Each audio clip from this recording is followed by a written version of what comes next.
When do patients typically come to you and get care anyway, Ed?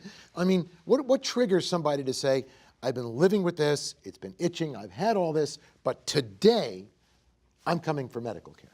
It really can come from anywhere. Somebody might be ignoring it or self-treating, but they're seeing an allergy specialist for something else. They're seeing a pulmonologist for their asthma, and those physicians are well aware that atopic dermatitis goes along with those other conditions that they are treating. So we're going to see that these patients come from a number of different places, including going to see their internist and just saying, I give up.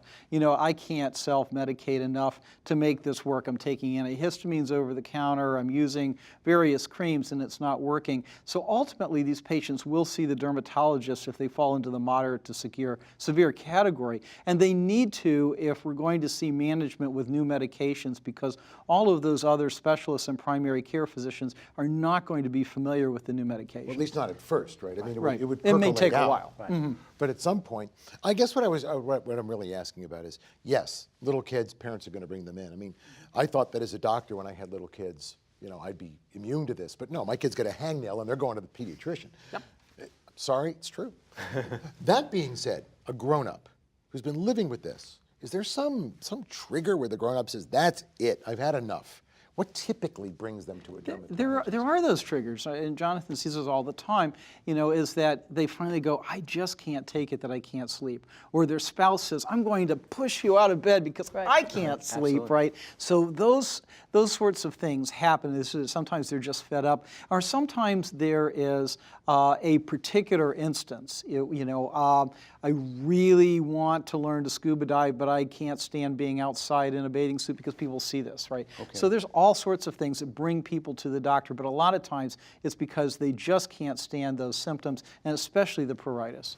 I mean, I can imagine it when my kids get mosquito bites and whatever, they're scratching all night. Absolutely. It's terrible. And imagine this, if it doesn't go away, it's a chronic condition and stays with you forever. And the medications aren't working. So it comes back to you, Jeff, because you're talking about the pipeline and you're talking about the expense. But we're talking about direct and indirect costs of this disease. I mean, not just money, but the social cost, the psychological cost, the psychosocial cost. This is a big deal. And what about comorbid conditions and all of this affecting the cost? Yeah, again, this is not a focus right now for payers. It's off the radar screen because, again, of the generic and over-the-counter versions. But it speaks to the unmet need and around education on what this is.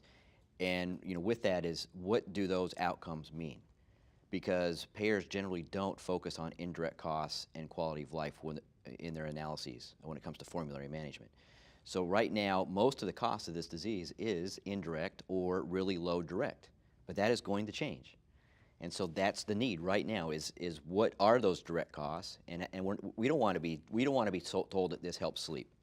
We have inexpensive sleeper medications that we can use, right? So it really comes down to how does this treat the disease? And if we get those extra benefits, that's fantastic. And hopefully those are the outcomes that we're getting with the drugs. Right. But we cannot prioritize that way. But don't we think that there'll be times and patients will seek additional treatment when they have flares, right? So this is a disease that the patient's up and down. And most likely it's going to be the adults who are going to come more so to seek that treatment. And it's not 30 million, it's probably 2/3 of those are mild to moderate, and most could be controlled for the most part by over-the-counter or topical steroids. It's going to be a small subset of those patients who really have issues. It's never the full amount. Right. It's never the case, and there's going to be a lot of analogies here with psoriasis. So, a decade ago when we had the biologics that were launched for psoriasis, there was major concern. Those were tightly managed. We were asking about body surface areas, and we were doing all kinds of things. And now I think the approach is generally more open because we're comfortable a little bit more with who that patient is. I think we're going to see a similar approach here.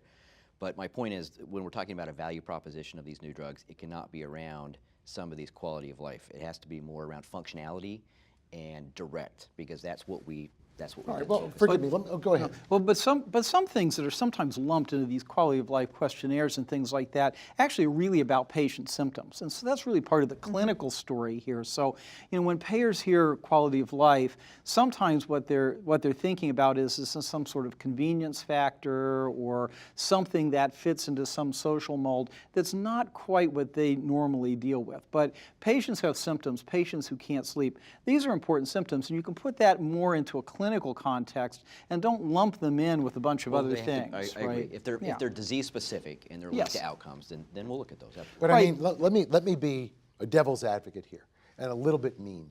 Because I heard you say, well, if it's about sleep, we'll cover a sleeping pill, or some sleep med.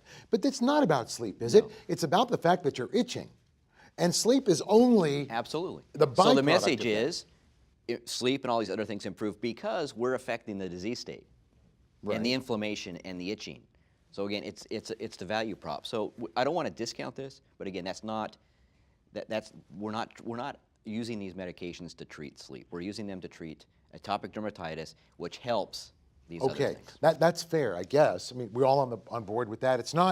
You're not going to break it down into various slices of symptoms and treat one individually. You're going to say that the whole picture here affects sleep. So if we treat A, we'll get that as a side benefit.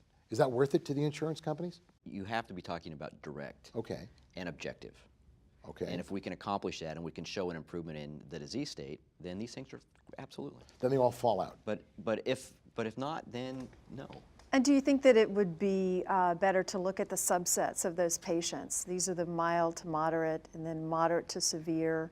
And for a patient who's moderate to severe, who has incurred all of these additional costs to the health plan related to sleep aids and skin issues. I don't think payers will have as big of an issue in that population. That completely makes sense. So, but that speaks to the difficulty, I think, in the payer environment of who's mild, who's moderate, who's Okay. severe. We don't have good tools for that, and we're never going to get that in claims data. It's like asthma. I mean, you have 6 stages of asthma. We can't determine. That's a clinician's perspective. So we really need, again, objective measures that we all agree on, and how we determine who is a candidate for these types of drugs. When do you start? When do you stop? What are the algorithms? It really is about the appropriate patient.